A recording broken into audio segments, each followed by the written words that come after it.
Night in Dallas, Cooper Flagg delivered his first true breakout game against the Raptors. Yes, very much. There he is. Second quarter, Mavs down 2. Flagg, catch and shoot 3. Puts the Mavs up 1. I love those unis. The old school, yeah. Early third quarter, Mavs down 2. Flagg drives, spins. Hey. To Derek Lively on the lob. Let's take another look. Nice spin and assist. Game tied at 69. 13 seconds later here. Flagg on the lob to Davis. Looks like Luke out there, huh? No. Davis had 25 and 7. Don't say that. Too early. And here we go. Oh, that's nice. Scotty Barnes misses. He's back in the game. Mavericks running. Good ball. Yes! That's what I'm talking about. That's what we've been waiting for. Get this man in space and watch him climb the mountain. Oh, that's nice. It is nice, that's for sure. What a dunk there by Flagg. Fourth quarter, Mavs up 9. Flagg dribbles and then pulls up from 3. 22-4-4. Mavs win by 10. Flagg became the 5th youngest player in NBA history to score at least 20 points in a game, trailing only Jermaine O'Neal, Kobe Bryant, Tracy McGrady, and LeBron James. Flagg joined Bryant as the only other players to score at least 20 points without committing a turnover in a game before turning 19 years old. So, Mark, what's been the big difference with Coop? One, taking a deep breath. I think there was a lot of pressure on that first game that we went to. Oh, yeah. And he just got to play. Playing point guard, to me, is not the answer for him.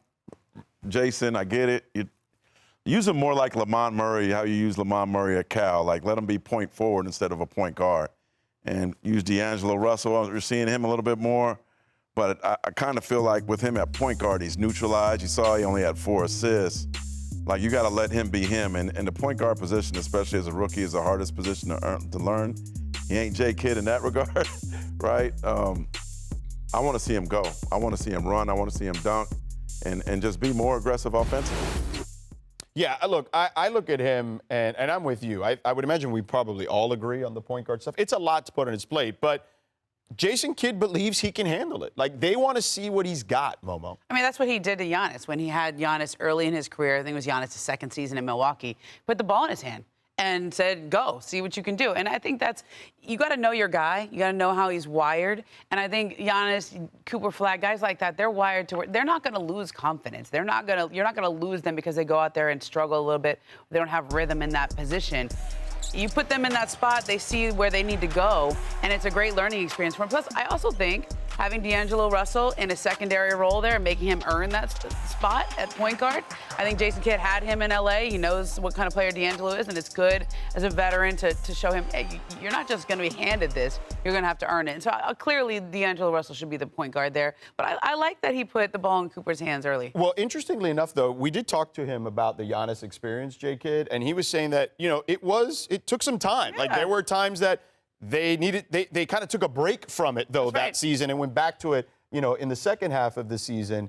But, he said, while Giannis is an athletic freak, Cooper, in regards to basketball IQ at that stage of his career, is ahead of where Giannis was. Yeah, but still, at this point, you are a team that is trying to sort of make it into the playoffs, which is a little bit different than where Milwaukee was with Giannis early on, which is why I think the D'Angelo Russell thing is vastly important here. Jason Kidd pulled the plug on him early in those first couple games. He'll play 8 minutes in the first game. D'Angelo Russell last night was a plus 26. He was running that offense, and they hummed a lot better with him at point guard, even like Max Christie handling the ball a little bit better. But with D'Angelo Russell out there, they had some semblance of a functional offense. When Cooper Flagg had the ball and was starting those possessions, they were a bottom offense in the league. They just did not look good offensively. Cooper Flagg is at his best, getting the ball in the secondary position on the wing or in transition. But when D'Lo is out there, they work better. They had almost 140 points last night because they had some semblance of a point guard out there on the floor with them. I like how the Hall of Famer went back old school, Lamont Murray. I know. Yeah, right? There you go. No rest for Cooper Flagg. He's got a back-to-back against the reigning champs tonight. Tim MacMahon will be on hand for that one. Tim, what can you tell us about the first week in the league for Coop? Howdy, George. Look, it has not been smooth sailing. It has been perfect, but he's gotten better game to game, and the Mavericks knew there were going to be growing pains. He is an 18-year-old rookie in the NBA who is playing point guard for the first time in his life. They want to make sure expectations are reasonable. I was talking to an assistant coach who said, hey, if he's 14, 7, and 6 this season, that is one heck of a rookie year.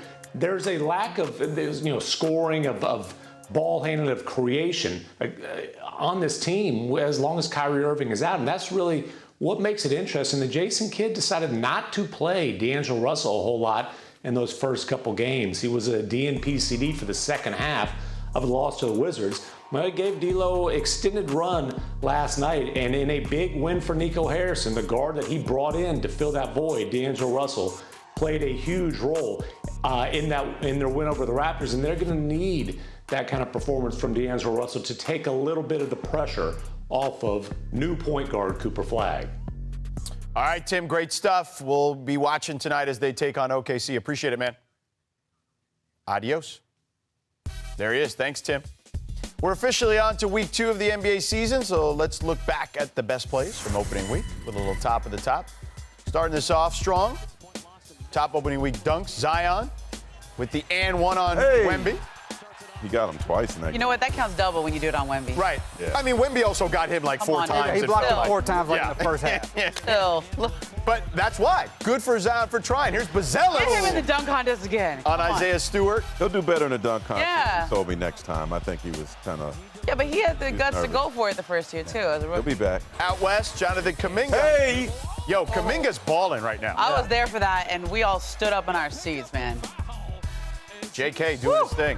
And last but definitely not least, Nikola Jokic finds AG This is the best one. for the 360 slam. Dear They God. representing. And he said, I want that to be on the SportsCenter top 10 plays in the postgame.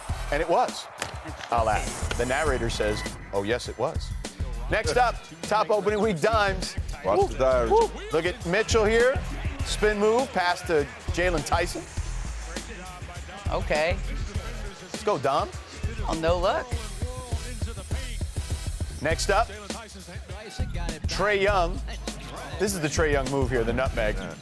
The nutmeg. Oh, Hey, that's mean. to Okongwu. Big win in Orlando for that Hawks team. by the Yep. And lastly, Giannis, behind the back dime to his new teammate, Miles Turner for 3. Okay. Point guard. See, you don't have ball handlers. It's going to be Giannis. That's magic, right? Oh, Now we got opening week big time shots. And starting off with this Jamal Murray shot from way downtown to end the first quarter. Had a good start to this year. they don't Yeah. they don't count if you miss them anymore. Let them go, guys. Yep. That one counted. That one definitely counted. Yes. Kind of does that a lot, doesn't he? Yeah. All right, now to Sacramento. Malik Monk gave the Kings the lead with this fourth quarter buzzer beater. Oh, Oh no. Who's that, Gardner? Oh can't no. see. Yeah, I couldn't tell. Philip House. Lastly, Steph Curry doing Steph Curry things. The dagger to send the Warriors and Nuggets to OT. Ridiculous. Sedano. You know what I'm gonna ask you? What school to go to?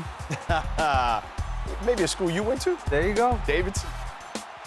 There we go. Victor Wembanyama gets his own category He gets his Yeah, own. it yesterday. really does. This block sequence and the 3 in transition, opening night. I just waited for it. Yeah. There you go. What do we call this? We're gonna call this a Wemby. Yep. You've created that stat, and I'm with it. We're rolling with that. Block and a score, a Wemby. Yep. And then we need that opening night Wow. two-hand reverse. Oh, yeah, here we go. Here it is. Watch this. This is where Spears and I almost fell out of our chairs. Oh, Oh, Can they see us? Can they put the camera on? Yeah, we had a camera for me and Spears looking at each other, falling out of and this one too. This is the one right here. That one was. That was the one. Yeah. don't jump on the pump fake. Come on, man. Let him. Bird like, fan. Come on, Dr. man. J right there. Bird To fan. quote, So you know Like who to did that. quote the Isaiah great Ryder. poet laureate Charles Barkley, come on, man. Right. Yeah. You know, starting with Ann Edwards, who I mentioned a moment ago, will miss 2 weeks with a right hamstring strain. Ann has Never played in misses time. 95% of the games since being drafted. So, Dave, what more can you tell us about Ann's injury? Yeah, I mean, I spoke to a source familiar with the injury, and there was obviously the idea that this is not something that they think is too serious, but kind of similar to the Lakers situation. This is talking about a Wolves team that's been to the Western Conference Finals the last 2 years. They have visions for a long postseason run, and so they need to be cautious now. But one thing that's notable, you mentioned 95% of his games. Ant's only missed 9 games total over the last 3 seasons combined. And over the next 2 weeks, the Wolves play 9 games. So, I mean, you're talking about a significant injury based on his standards so far. For sure. Let's move on to Joel Embiid. 20 points in 20 minutes against the Hornets. He's out tonight against the Magic. Ramona, is this a trend we can expect this season from the former MVP? Yes, tonight is the front end of a back-to-back, and so he's expected to play tomorrow against the Wizards, but this is all part of the plan. There's no kind of setback. They've actually been encouraged with how he looks because he worked really hard in the offseason. He looked light to me early in the season, and people in Philadelphia have noticed that. All right, sticking in the East, the Celtics now 0-3 for the first time since 2013-2014 after losing to the Pistons last night.